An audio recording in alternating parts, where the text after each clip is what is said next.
এরে আল্লাহর বান্দা, কোরআন শরীফ পড়ো, নিজে শিখো নাই, আল্লাহর কাছে তৌফিক চাও। আল্লাহ নিজে পড়া শিখি নাই, আমার সন্তানের পড়া শিখানোর তৌফিক দাও।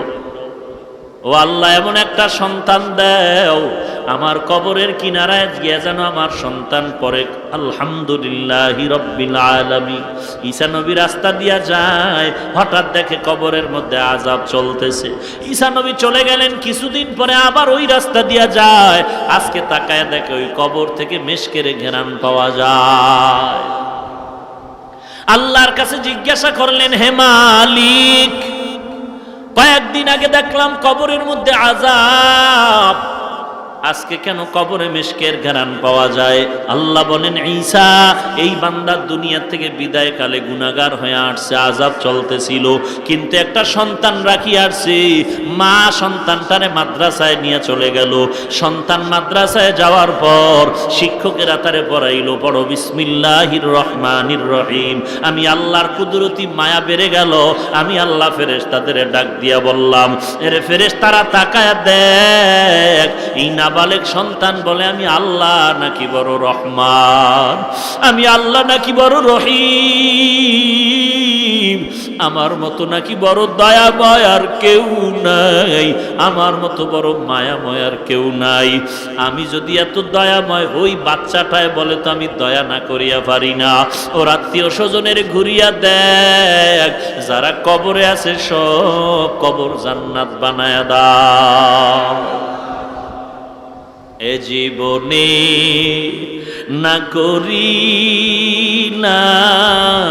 বান্দেগি, গুনাহ করে কাটাইলাম জিন্দেগি, গুনাহ করে কাটাইলাম জিন্দেগি। তওবা করে আবার তওবা ভাঙ্গিলাম, তওবা করে আবার তওবা ভাঙ্গিলাম, অবশেষে খাঁটি তওবা করিলাম, অবশেষে খাঁটি তওবা করিলাম। এরে যুবক আল্লাহর গোলাম, মনে মনে একটা শখ জাগছে, তুই কক্সবাজার যাবি, বন্ধু বান্ধবীর নিয়ে ঘুরবি। বাবা তুই তো ঘুরছো, তোর পায়ে ধরে বলি শখ তো মিটাইছ, এবার তওবা কর। মনে মনে আশা ছিল সিনেমা হলে যাবি, একবার তো গেছো বাবা, পায়ে ধরে বলে এইবার ফিরিয়া আমার মাওলার দরবারে।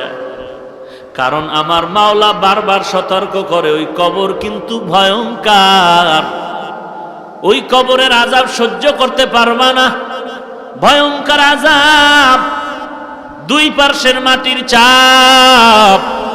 এমন কোন আল্লাহওয়ালা নাই যে কবরের চিন্তা করে কাঁদেন নাই।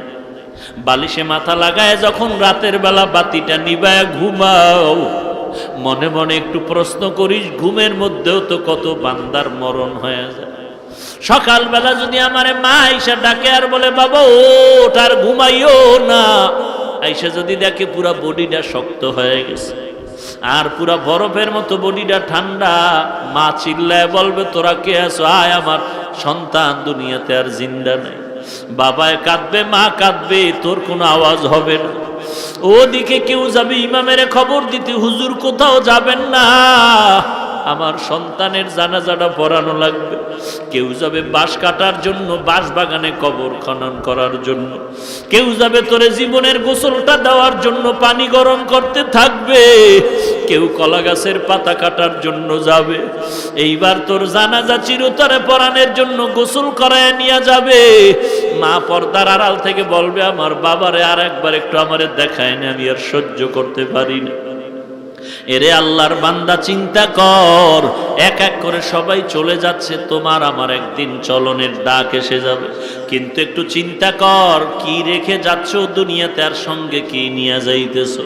আল্লাহর কাছে তওবা কর, খাঁটি মনে তওবা কর। আল্লাহ, আমার মতো কত যুবক স্কুল কলেজ ভার্সিটিতে পড়ে, নামাজ ছাড়ে না? নাই?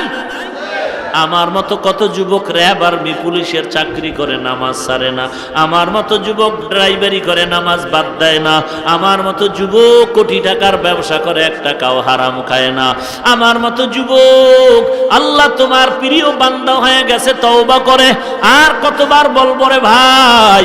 সেদিন এক যুবক ৩-৪ দিন আগে মাদ্রাসায় আসলো, টাই প্যান্ট শার্ট পরা, ওই শনিয়াখরা রায়েরবাগ থেকে বলল। আমি বললাম, ভাই কেন আসছো? বলে, আমার বাড়ি বরগুনা। কেন আসছো? বলে, দোয়ার জন্য। আমি বললাম, দোয়ার জন্য তো এমনি কেউ আসে না, জরুরত কোনো কথা আছে কিনা? বলে, কোনো কথা নাই। কাছে ডাকলাম, প্যান্ট শার্ট টাই পরা যুবকটা বলতেছে, হুজুর বহু আগে আপনার একটা বয়ান শুনলাম, কয়েক মাস আগে শোনার পরে আমি রায়েরবাগ শনিয়াকরা একটা ব্যাংকে চাকরি করি, উপরের লেভেলে 40,000 টাকা রানিং বেতন। ওই বয়ানের পরে আমি ওই চাকরিটা ছেড়ে দিয়েছি। আমি বললাম, ভাই ব্যাংকে চাকরি যারা করে সব কি জাহান্নামে যাবে? তুমি ছাড়লা কেন?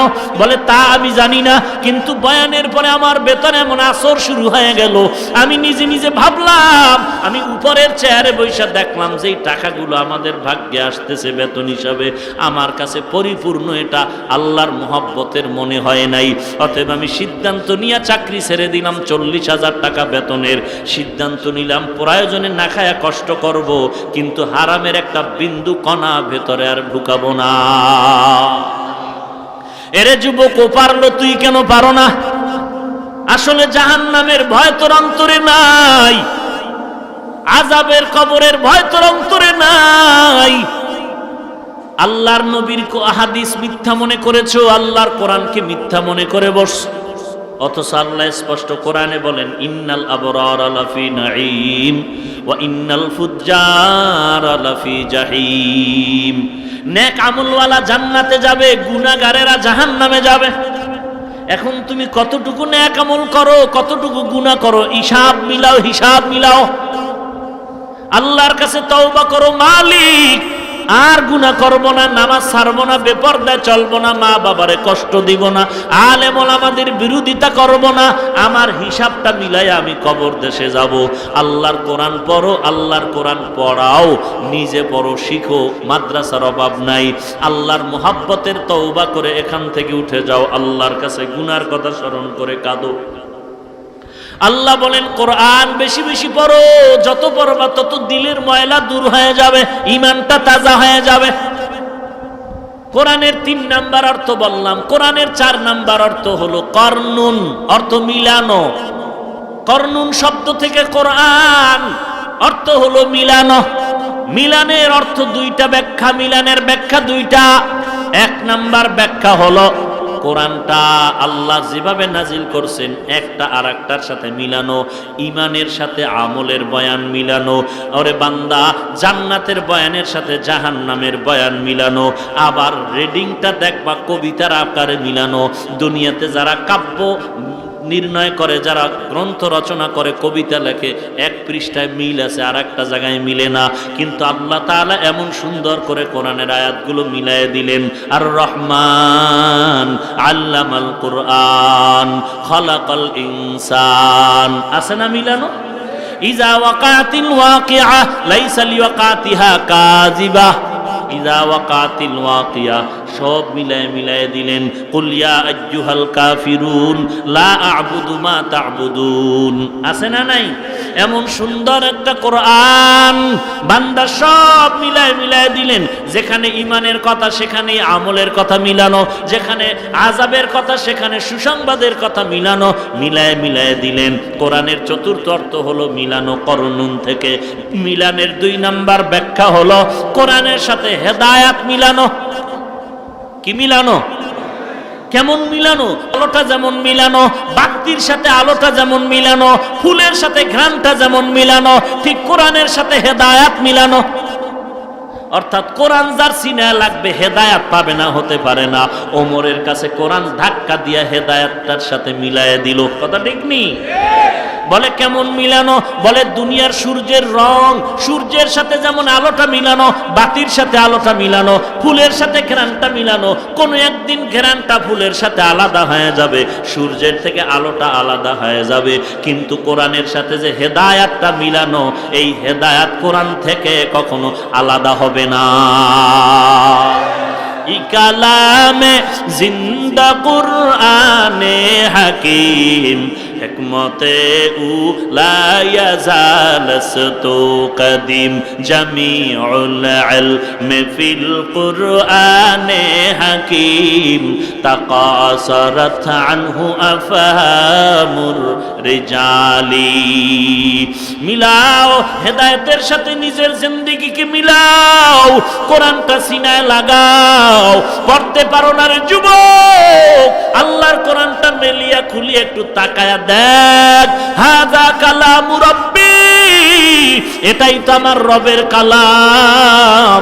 শুধু তাকাইয়া তাকাইয়াও যদি কোরআনটা দেখো, খোদার কসম করে বলি তাতেও তোমার সওয়াব। কোরআনটা শুধু তাকায় দেখবা, তাতেও সওয়াব। বাকি আলোচনা করার সুযোগ আর হলো না রে বাবা। কোরআনের 4টা অর্থ দিয়া ইতি টানলাম। আল্লাহর কাছে তওবা করো, আল্লাহ তুমি কোরআনটা আমার জিন্দেগির সাথে মিলায়া দাও। কোরআনের মতে আমি চলবো, আমার মতে কোরআন না, কোরআনের মতে আমি। আমার মতে কোরআন না, কোরআনের মতে আমি। তাহলে কোরআনের মতে যদি আমি হতে চাই, কোরআন বলে নামাজ ছাড়া যাবে না, কোরআন বলে পর্দা করা লাগবে, কোরআন বলে গীবত করা যাবে না, কোরআন বলে অন্যের হক নষ্ট করা যাবে না, মা বাবার সাথে দুর্ব্যবহার করা যাবে না, কোরআন বলে বেগানার ছবি দেখা যাবে না, কোরআন বলে জবান দিয়া গালি দেওয়া যাবে না, কোরআন বলে কাউকে হিংসা করা যাবে না। আল্লাহর কাছে চেষ্টা করো আর তৌফিক চাও, আল্লাহ তুমি তৌফিক না দিলে আমি পারবো না। আজকে তওবা করার জন্য দিল তৈরি হয়ে গেল, গলায় ছুরি আসবে, মরে যাব, আর নামাজ ছাড়বো না, বেপরদায় চলবো না, কোরআন পড়া ভুলবো না, পারি না বলে পেছনে থাকবো না, চেষ্টা করব শিখার জন্য। আল্লাহ ওয়ালাদের মোহাব্বত করব, আলেম ওলামাদের বিরোধিতা করব না, কারো গীবত শিকায়াত করে গুনাহগার হব না। আল্লাহর মোহাব্বতে তওবার যদি খাঁটি নিয়ত হয়, মুনাফিকি না থাকে, খাঁটি তওবার নিয়তে দুটো হাত আল্লাহকে দেখায়া দাও। আয় আল্লাহ সবার হাত কবুল করে নেন। আয় আল্লাহ আমাদের তওবা কবুল করে নেন, তওবার উপরে মজবুত হয়ে চলার মতো তৌফিক দান করেন, আমিন। আলহামদুলিল্লাহি রাব্বিল আলামিন।